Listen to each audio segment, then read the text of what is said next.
भैया, मेरी जेई 23 की प्रिपरेशन बिल्कुल अच्छी नहीं जा रही। क्या जेई 23 अभी भी पॉसिबल है? भैया, मेरे बैकलॉग्स हैं वो इतने ज्यादा भर रखे हैं, मेजॉरिटी ऑफ द चैप्टर्स में हो रखे हैं। क्या जेई 23 अभी भी पॉसिबल है? भैया, मेरी जो प्रिपरेशन है वो ठीक चल रही है, लेकिन वो जेई एडवांस तक के लेवल की नहीं चल रही। मेरे मेजॉरिटी ऑफ द चैप्टर्स में जेई एडवांस तक की प्रिपरेशन ही नहीं हुई है। तो क्या जेई 23 एडवांस अभी भी पॉसिबल है क्या? ऐसे ही कई सारे बहुत ज्यादा सवाल तुमने मेरे इंस्टा डीएम पे और यूट्यूब कमेंट सेक्शन में भर दिए हैं। जितने भी J23 एस्पिरेंट्स हैं उन सब लोगों ने, एंड उन्हीं सारे डाउट्स को आंसर करने के लिए आज मैं ये वीडियो बना रहा हूँ। एंड इस पे आज क्या क्या बात करने वाले हैं? सबसे पहले तो बेसिकली मेरे को बहुत ज्यादा स्टूडेंट्स बोल रहे थे कि भैया एक फुल्ली पैक्ड वीडियो बनाओ जिसमें सारी चीजें होंगी, आप सारी डिटेल्स दे रहे होंगे, एंड एकदम let's say below average students भी एक स्ट्रैटेजी पे काम कर पाए वैसी कुछ स्ट्रैटेजी बताओ। और जो एकदम एडवांस में जा रहे हैं, जो बहुत ही अच्छा प्रिपरेशन कर रहे हैं, उनके लिए भी बता दो कि वो कैसे प्रिपरेशन करें। तो यार आज उसी के लिए वीडियो है। एंड दोनों टाइप के स्टूडेंट्स की बात करूंगा यार मैं, जो एकदम अच्छा बिल्कुल नहीं कर पा रहे एंड जो अच्छा कर पा रहे हैं, उन दोनों को के लिए स्ट्रैटेजी होगी। तो फर्स्ट चीज होगी अपने को daily, weekly, monthly and yearly JEE को कैसे अप्रोच करना है उसके लिए स्ट्रैटेजी, या फिर तुम्हारे टारगेट्स कह सकते हो तुम, वो तुम्हें दे रहा हूँ मैं दोनों टाइप के स्टूडेंट्स के लिए। एंड सेकंड चीज तुम्हें मिल रही होगी कि यार बैकलॉग्स, अब बैकलॉग्स भी यार बहुत टाइप के स्टूडेंट्स होते हैं। तुम 11th में ही तो हो, अभी तो 11th में 10 चैप्टर, 20 चैप्टर, 40 चैप्टर, कितने बैकलॉग्स होंगे? उन सब की बात करेंगे, अलग अलग टाइप में डिवाइड करके बात करेंगे कि किन स्टूडेंट्स को कितना टाइम देना चाहिए, बैकलॉग्स कैसे कवर करने चाहिए, वो भी बात करेंगे। और क्या J23 पॉसिबल है उसकी भी बात करेंगे। तो to answer the third question, वो तो सबसे पहले आंसर कर देना चाहिए कि क्या J23 भैया पॉसिबल है। और J23 से मेरा मतलब ये नहीं है कि मेंस, मेरा मतलब है एडवांस। अपन एडवांस की बात करेंगे और आईआईटीज की बात करेंगे, टॉप आईआईटीज की बात करेंगे। तो भैया क्या टॉप आईआईटीज अभी भी पॉसिबल है? तो ये क्वेश्चन का आंसर मैं कर देता हूं, और ये क्वेश्चन का आंसर सेम रहेगा अनलेस अंटिल लाइक 4-5 महीने तो आराम से। ठीक है, तो ये क्वेश्चन का आंसर है हाँ, बिल्कुल पॉसिबल है, बिल्कुल पॉसिबल है। और ये चीज यार मैं J22 एस्पिरेंट्स को कितने टाइम से बोलता आ रहा हूँ कि उनके लिए भी एडवांस के लिए अच्छा खासा टाइम है। तो J23 के पास तो यार उनसे 1 साल ज्यादा है। तुम देखो यार, तुम्हारे पास लगभग 20 महीने हैं जेई एडवांस के लिए, और फर्स्ट मेंस आने के लिए 14 मंथ्स के आसपास है। 1 साल से ऊपर है दोनों चीजों में, और 1.5 साल एडवांस में। अब यार 1 साल इतना होता है कि तुम्हारे 11th का जितना भी बैकलॉग्स है ना, वो तो तुम 3-4 महीनों में ही कंप्लीट कर सकते हो आराम से, विदाउट एनी टेंशन।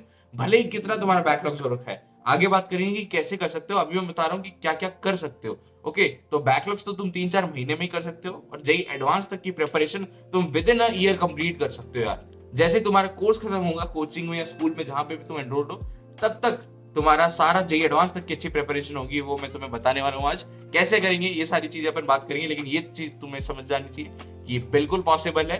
और ये थॉट बिल्कुल दिमाग से निकाल देना कि अभी तक मैंने कुछ नहीं किया, या फिर अभी तक मैंने ज्यादा कुछ अटेम्प्ट नहीं किया, मेहनत नहीं की है, तो मेरा आईआईटी जेई में प्रिपरेशन में कुछ नहीं होने वाला, और मेरा जेई आईआईटी वगैरह नहीं निकलने वाला। तो ये चीज तुम्हारे दिमाग से थॉट निकल जाना चाहिए। उसके बाद मैं बता रहा हूँ ना यार कैसे करना है, फिर तुम हो और मैं हो और तुम्हारी प्रिपरेशन है।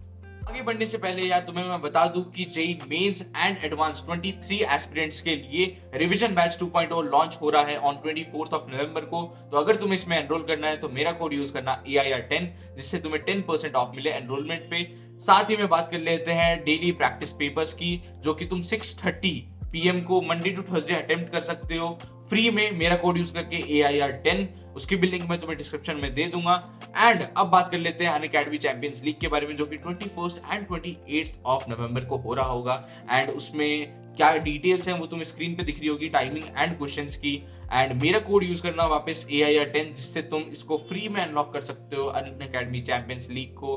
क्योंकि यार इसमें पार्टिसिपेट करने वाले स्टूडेंट को एक चांस मिलता है प्राइजेस जीतने का based on the lucky draw. तो लकी ड्रॉ पे बेस्ड तुम्हें चांस मिलेगा जीतने का। उसकी डिटेल्स तुम्हें दिख रही होगी, प्राइजेस तुम्हें दिख रहे होंगे। साथ ही में जो कि अंडर 200 रैंक ला रहे हैं उनको स्कॉलरशिप भी मिल रही होगी।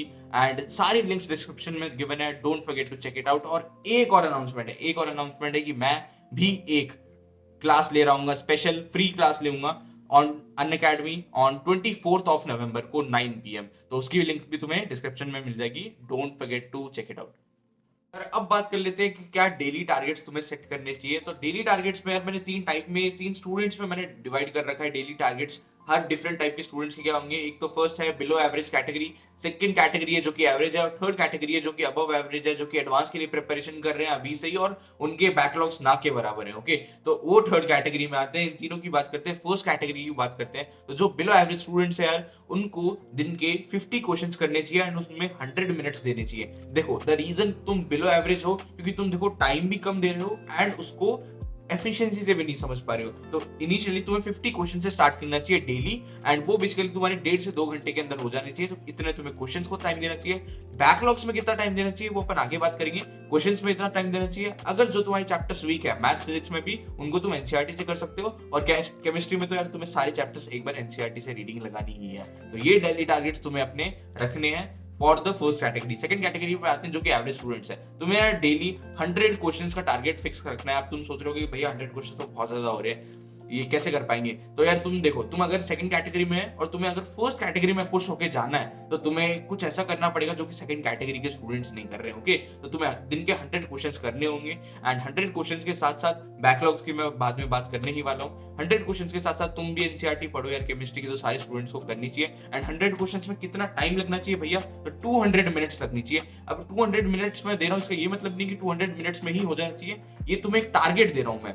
ओके, तो टारगेट वो चीज होती है कि यार तुम्हें कोशिश करनी उसको अचीव करने की। नहीं हो रहा तो कोई बात नहीं, और हो रहा है तो बहुत ज्यादा बढ़िया बात है। क्यों? क्योंकि इससे तुम्हारी एक्चुअली स्पीड बढ़ रही है, और स्पीड का ध्यान रखना बहुत ज्यादा इंपॉर्टेंट है क्योंकि मेंस और एडवांस में स्पीड का ही काम होता है। एडवांस में कम होता है लेकिन मेंस में बहुत ज्यादा स्पीड रोल प्ले करती है। तो अभी से स्पीड इंप्रूव करना स्टार्ट कर। अब बात कर लेते हैं यार अपन थर्ड कैटेगरी स्टूडेंट्स के लिए, यानी कि जिनकी जेई एडवांस की प्रिपरेशन एकदम अच्छे से चल रही है एंड बैकलॉग्स में भी ना के बराबर चीजें हैं। जो भी चैप्टर्स करे हैं वो लगभग जेई एडवांस को टच कर रहे हैं, उनका लेवल प्रिपरेशन ऐसा है। उनकी बात करते हैं। एंड फर्स्ट 2 लेवल्स को मैं कहना चाहूंगा कि उनको मैंने इतना ज्यादा इसलिए दिया है क्वेश्चंस करने, ताकि तुम एक कैटेगरी पुश कर पाओ, आगे आ पाओ। तो सेकंड कैटेगरी जो एवरेज है उनको मेरे को थर्ड कैटेगरी में लेके आना है। उन्हें तुम्हें थर्ड कैटेगरी में आना है जो कि एक अच्छी खासी प्रिपरेशन कर रहे हैं। तो तुम्हें दिन के 100 क्वेश्चंस करने हैं। एंड अब थर्ड कैटेगरी पे आते हैं, तो तुम्हें यार दिन के 150 क्वेश्चंस करने हैं एंड 300 मिनट्स तुम्हें हर दिन देने हैं। मतलब कि उन 150 क्वेश्चंस को 300 मिनट्स यानी कि 5 आवर्स में करने का तुम्हें टारगेट रखना है। भैया 5 आवर्स इतने ज्यादा आप बोल रहे हो, कोचिंग भी जाना होता है, कैसे पॉसिबल होगा? तो यार जिसको सिर्फ कोचिंग जाना होता है उसका पॉसिबल, क्योंकि ऑल्टरनेटिव होती है। लेकिन जिसको स्कूल भी जाना होता है वो यार कम कर सकते हो, वो सेकंड कैटेगरी के हिसाब से मेहनत कर सकते हो, क्योंकि यार स्कूल जाना होता है और कोचिंग भी जाना होता है तो टाइम नहीं बचता है। लेकिन अगर कोचिंग जाना है तब तो तुम बिल्कुल कर सकते हो 5 घंटे। अब 5 घंटे ज्यादा क्यों बोल रहा हूँ? क्योंकि यार तुम्हारी बैकलॉग्स ना के बराबर है, तभी तुम थर्ड कैटेगरी में बिलोंग कर रहे हो। और अगर बैकलॉग्स तुम्हारे ना के बराबर है तो आगे अपन बैकलॉग्स को कवर करने की स्ट्रैटेजी के बारे में बात करेंगे। तो उसमें तुम्हें बहुत कम टाइम देना पड़ेगा compare to first and second category. तो तुम्हें क्या करना है, बस दिन के 150 क्वेश्चंस करने हैं, इंप्रूव करते रहना है, क्योंकि तुम्हें एक्चुअली अभी जेई एडवांस के क्वेश्चंस ही करते रहना है। क्यों? क्योंकि यार अभी तुम्हारा जेई मेंस का लेवल तो आराम से तुम ऊपर पहुंच चुके हो। अब तुम्हें टारगेट रखना है कि टॉप 1000 रैंक, 5000 रैंक या 10000 रैंक में कैसे आना है। बात करते हैं वीकली एंड मंथली टारगेट्स की। तो यार वीकली और मंथली टारगेट्स अपन क्वेश्चंस में नहीं बांटेंगे, उसको अपन बांटेंगे चैप्टर्स में। तो वीकली और मंथली तुम्हें क्या करना है, तुम्हें एक चीज देखनी है कि कितने चैप्टर्स मेरे को करने हैं। तो वीकली तुम्हें ये देखना है कि कितने चैप्टर्स के मैं कितने क्वेश्चंस कर रहा हूँ। लेट्स से कि मेरा टारगेट है कि दिन के 100 क्वेश्चंस करना है। लेट्स से मैं एक एवरेज स्टूडेंट हूँ, तो 7 डेज में मेरे को 700 क्वेश्चंस करने हैं। तो 700 क्वेश्चंस मैं हर चैप्टर को अगर 100 क्वेश्चंस भी दूं तब भी मैं 7 चैप्टर कवर कर पा रहा हूँ, जो कि एक बहुत ही अच्छी बात है 7 डेज के अंदर। तो इसमें बेसिकली तुम लिखोगे कि कितने चैप्टर्स तुम्हें करने हैं, क्या क्या बैकलॉग तुम्हें करना है, और इन दोनों को मिला के एनसीईआरटी वगैरह को कब टाइम देना है। ये वीकली एंड मंथली टारगेट्स में तुम्हारा आ जाएगा। मंथली में बेसिकली तुम टेस्ट भी डाल सकते हो कि यार मेरा जो टेस्ट अप्रोच हो रहा है उसके लिए मैं प्रिपरेशन क्या क्या करूंगा। तो वीकली एंड मंथली थोड़ा सा क्या है, स्कोप बढ़ाने के लिए, ताकि तुम और भी आगे की तैयारी कर सको। आगे का जो भी एग्जाम्स आने वाले हैं या फिर आगे के तुम्हारे जो भी प्रिपरेशन होगी उसको भी पहले से तुम डिजाइन करके रख सको। वो वीकली एंड मंथली टारगेट की इंपॉर्टेंस तुम्हें उससे पता चल रही होगी। तो यार अब अपन आ जाते हैं ईयरली टारगेट्स पे कि एक साल में क्या क्या करना है। तो उसमें बेसिकली यार अपन मंथ्स में डिवाइड कर रहे होंगे कि यार 3-4 महीने में मेरे जितने बैकलॉग्स है, इस स्पीड से इतने क्वेश्चंस पर डे या इतने क्वेश्चंस पर वीक करूंगा तो मेरा चैप्टर्स इतने सारे बैकलॉग्स मेरे इतने महीनों में कवर होगा। मेरे अभी जो क्वेश्चंस करा रहे हैं, अभी जो मैं आगे चैप्टर्स आने वाले हैं उनमें कितना क्वेश्चंस कितने टाइम दूं ताकि वो अच्छे से हो जाए, वो ध्यान रख रहे होंगे। अपने जो 11th के एग्जाम्स आने वाले हैं उनका ध्यान रख रहे होंगे अपन कि एक साल के अंदर ही आने वाले हैं, तो वो उनकी प्रिपरेशन कब से अपन स्टार्ट करनी है, एनसीईआरटी कब से अपने को पढ़ना स्टार्ट करनी है, अपने को एक बार पूरा सिलेबस हो जाए तो रिवीजन कब से स्टार्ट करना है, कितने टाइम में एंड करना है अपने को, ये सारी चीजें तुम्हारे ईयरली प्लान में आनी चाहिए। और ये सारी चीजें बेसिकली सबसे ज्यादा व्यू देखने पे ही समझ में आती है, और ये प्रिपेयर करना बहुत ज्यादा इंपॉर्टेंट है, क्योंकि रिवीजन बहुत ज्यादा स्टूडेंट्स है प्लान ही नहीं करते हैं, रिवीजन प्लान ही नहीं करते बहुत ज्यादा स्टूडेंट्स, क्योंकि उनके दिमाग में ये होता है कोर्स कंप्लीट ही नहीं हो रहा, तो रिवीजन तो दूर की बात है। लेकिन रिवीजन अगर तुम नहीं कर रहे हो ना, मैं तुम्हें बता दूं, तो बेसिकली तुम क्या कर रहे हो, बने बनाए प्लान पे पानी फेर रहे हो, क्योंकि अगर तुम उस चीज को रिवाइज नहीं कर रहे हो ना, तो वो एकदम फ्रेश एज न्यू हो जाएगी। मतलब तुम्हें ऐसा लगेगा कि पढ़ा ही नहीं मैंने, अगर वापस जाओगे उसको 1-2 महीने बाद उस चैप्टर पे, तो तुम्हें लगेगा यार पढ़ा ही नहीं मैंने। तो बेसिकली वो सारी मेहनत तुम पानी में डाल रहे हो। तो रिवीजन करना भी जरूरी है, उसके लिए ईयरली व्यू अपने को लेना बहुत ज्यादा जरूरी है। अब बात कर लेते हैं बैकलॉग्स की। तो यार बैकलॉग्स के लिए मैंने ऐसा प्लान बनाया तुम्हारे लिए कि 100 डेज के अंदर तुम्हारे जितने भी बैकलॉग्स है सारे कवर हो जाएंगे। लेट्स से कि तुम्हारे यार 25% यानी कि 10 चैप्टर्स ही हैं बैकलॉग्स में, या फिर 20 चैप्टर हैं, या फिर 40 चैप्टर हैं। 40 चैप्टर तो वो फर्स्ट कैटेगरी वाले स्टूडेंट्स के लिए हो जाता है बेसिकली 40 चैप्टर, और 20 चैप्टर जिसके बैकलॉग्स हैं वो बेसिकली सेकंड कैटेगरी, और जिसके 10 या उससे भी कम बैकलॉग्स है वो बेसिकली फर्स्ट कैटेगरी के लिए अपन बात कर लेते हैं। तो उन तीनों कैटेगरी पे अपन बात करते हैं, और 100 डेज के अंदर कंप्लीट हो जाएगा, क्योंकि मैंने ये ध्यान दिया है कि तुम्हारे जो 11th के एग्जाम्स है उनके लिए भी तुम्हें पढ़ने के लिए टाइम चाहिए, तो उससे पहले तुम्हारे 11th के जितने भी बैकलॉग्स है सारे कवर हो जाए, उस पर अपन ध्यान रखने वाले हैं। तो शुरू करते हैं इसका। तो फर्स्ट कैटेगरी की बात करते हैं जिनके यार 40 चैप्टर बाकी है, मतलब कि बेसिकली पूरा ही 11वीं का सिलेबस बैकलॉग्स में पढ़ना स्टार्ट ही नहीं किया, बेसिकली उन स्टूडेंट्स की बात करते हैं। तो तुम्हें क्या करना है, तुम्हें बेसिकली तुम्हें टारगेट करना है 1.5 घंटा थ्योरी एंड 1.5 घंटे क्वेश्चंस। तो तुम्हें बेसिकली 3 घंटे देने हैं बैकलॉग्स को क्लियर करने के लिए। तुम्हें इनिशियली क्वेश्चंस कम करने पड़ रहे थे, याद करो 50 क्वेश्चंस करने थे जो कि आगे चैप्टर्स चल रहे हैं उनमें, लेकिन बैकलॉग्स में तुम्हें 1.5 घंटे में 45 क्वेश्चंस को टारगेट करना है। ये नहीं कह रहा कि अचीव करना है, मैं बोल रहा हूँ सिर्फ टारगेट करना है, ताकि तुम्हारी स्पीड बढ़े और ज्यादा क्वेश्चंस कर पाओ और टाइम भी बचे। ओके, तो बेसिकली तुम्हें 1.5 घंटे पढ़ना है और क्वेश्चंस में, और 1.5 घंटे पढ़ना है तुम्हें थ्योरी में, क्योंकि थ्योरी भी इंपॉर्टेंट है। सीधा क्वेश्चन पे भागोगे तो क्वेश्चन नहीं हिलने वाले। 1.5 घंटे उन पे थ्योरी जो कि तुम्हारा कंसेप्ट है उसको बिल्ड करो बैकलॉग्स वाले चैप्टर में, और फिर जाके 1.5 घंटे तुम क्वेश्चंस करो। तो बेसिकली तुम 3 घंटे दे रहे होगे, और तुम्हारा टारगेट है बेसिकली 40 चैप्टर है, तो ये करोगे तुम तो 40 चैप्टर तुम्हारे 100 दिन के अंदर कंप्लीट हो जाएंगे। और बेसिकली तुम देख रहे हो कि 45 क्वेश्चंस कर करके तुम 110 क्वेश्चंस हर चैप्टर में निकालोगे। तो बेसिकली ऐसा कोई चैप्टर जो कि मतलब कि तुम्हारा बिल्कुल सिलेबस नहीं हुआ, देखो सबसे पहली बात, और ऐसा कोई चैप्टर जो कि तुम्हारा हुआ हो वो बहुत ना के बराबर है। और उसके बाद भी 100 दिन बाद तुम हर चैप्टर में 110 क्वेश्चन लगा लोगे, 40 के 40 चैप्टर की, वो भी 3 घंटे के अंदर। बहुत ही बढ़िया बात होती है, क्योंकि फिर तुम अपने एक तरह से जेई मेंस लेवल तक अपने आप लेके चले जाओगे। अब जो एवरेज स्टूडेंट्स है वो भी यार इस स्ट्रैटेजी को फॉलो कर सकते हैं, क्योंकि I know this is quite hard backlog की स्ट्रैटेजी, लेकिन अगर 100 डेज में करना है एंड एकदम अच्छे लेवल पे जाना है, अगर तुम चाहते हो कि एकदम अच्छे लेवल पे जाओ, एकदम हाइट पे पहुंचो, तो तुम्हें यार एकदम कड़े स्टेप्स लेने ही पड़ेंगे।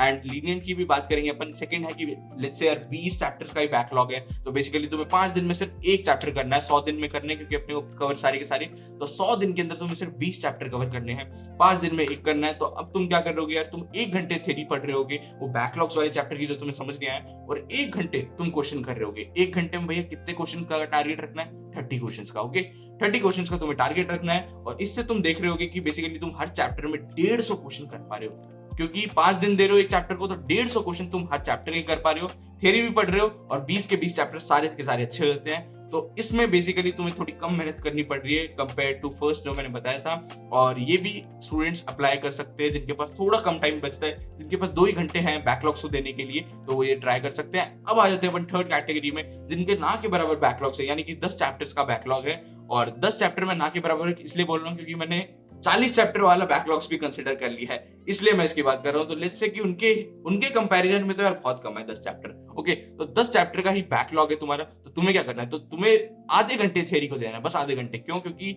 आधे घंटे की थ्योरी दोगे ना तब भी तुम देखना बहुत ज्यादा हो जाएगा, और आधे घंटे तुम्हें 15 क्वेश्चंस करने हैं। ओके, तो आधे घंटे के अंदर 15 क्वेश्चंस और आधे घंटे थ्योरी, तो बेसिकली तुम्हें एक ही घंटा देना है बैकलॉग में। और 1 घंटा क्यों बोल रहा हूं, क्योंकि तुम 1 घंटा भी दोगे और तुम्हारे सिर्फ 10 चैप्टर टारगेट है जो कि 100 दिन में कवर करना है, तो 10 दिन में एक चैप्टर करना है तुम्हें, और 10 दिन में एक चैप्टर करना है, और हर दिन तुम 15-15 क्वेश्चन कर रहे हो, तो तुम 150 क्वेश्चन कर पा रहे हो 10 दिन के अंदर। अब जिसको लग रहा है कि यार ये थोड़ा कम है मेरे लिए, वो बढ़ा भी सकते हैं, वो अपना टाइम एक हार की जगह 1.5 घंटे या 2 घंटे भी बैकलॉग्स को दे सकते हैं। लेकिन जिनके 10 चैप्टर टारगेट है उनको जेईई एडवांस को टच करना है, तो ये सबसे बेस्ट रहेगा कि आधे घंटे थ्योरी, आधे घंटे अपने को क्वेश्चंस लगाने हैं, 1 घंटे अपने को बैकलॉग पे देना है, और और 100 दिन में वो 10 चैप्टर का बैकलॉग भी साफ हो जाएगा। बैकलॉग्स में एक और टिप देना चाहता हूँ मैं सारे स्टूडेंट्स को, बोनस टिप मान सकते हो यार इसको, जो कि एंड तक वीडियो देख रहे हैं। और बोनस टिप ये है कि जब भी तुम बैकलॉग्स कवर करने जाओ ना, तो उन चैप्टर की लिस्ट बना लो जो तुम्हारे इमीडिएट आगे पढ़ाए जाने वाले हैं, और उन लिस्ट में देखो कि उन चैप्टर्स में कहीं कोई पुराने चैप्टर पढ़ाए हैं अपने को, वो तो नहीं आ रहे हैं। क्योंकि अगर पुराने चैप्टर पढ़ाए हैं और वो तुम्हारे बैकलॉग में है, तो बेसिकली फिर तुम्हारे जो आगे के चैप्टर्स आएंगे वो भी तुमसे नहीं हो पाएंगे। तो ऐसी सिचुएशन ना हो, तो उसके लिए पहले ही लिस्ट बना लो कि यार आगे जो भी चैप्टर्स आ रहे हैं उनमें क्या क्या नॉलेज काम आएगी 11th के पुराने चैप्टर्स की, और क्या वो मुझे आते ही नहीं आते। अगर नहीं आते तो उनको बैकलॉग्स में सबसे पहले करो, उसको सबसे फर्स्ट प्रायोरिटी दो। क्यों? क्योंकि तुम्हारे को ये इंश्योर करना है कि आगे बैकलॉग्स क्रिएट ना होए, और उसके लिए तुम्हें आगे वाले चैप्टर्स को अच्छे से फोड़ना है। तो ये थी यार तुम्हारी स्ट्रैटेजी। मैंने बैकलॉग्स की भी और आगे जो भी चैप्टर्स आ रहे हैं उनके लिए भी वीकली, मंथली और ईयरली प्लान मैंने बता दिया है। तुम बताओ यार तुम कौन सा कैटेगरी में बिलोंग करते हो, तुम कौन सा प्लान फॉलो करने वाले हो। ये सारी चीजें तुम मेरे को कमेंट सेक्शन में बताना, ताकि मैं भी देखूं यार कितने स्टूडेंट्स कितनी मेहनत करने को रेडी हैं। इससे मेरे को भी आइडिया मिलेगा कि तुम कितना अपनी तरफ से दे सकते हो। मैंने अपनी तरफ से सारा दे दिया ये वीडियो बना के, and it took me really long time ये बनाने के लिए, क्योंकि मेरे को हर टाइप ऑफ स्टूडेंट्स का देखना था कि कितना उनके लिए सफिशिएंट रहेगा। तो ये सारी चीजें मैंने तुम्हारे बता दी है। एक चीज तुम जरूर कमेंट करके बताना कि यार बियर्ड और नो बियर्ड लुक। तो मेरी अभी मैंने मूछें और दाढ़ी काट ली है, पहले थी, तो वो बताना कौन सा लुक बेटर रहता है, ताकि मैं उसी में ही ज्यादा यूट्यूब वीडियो बनाऊं। ओके, तो ये थोड़ा इंपॉर्टेंट है मेरे लिए, तो मेक श्योर कि वो भी तुम कमेंट कर रहे हो। मिलते हैं नेक्स्ट वीडियो में, तब तक के लिए बाय बाय, टेक केयर।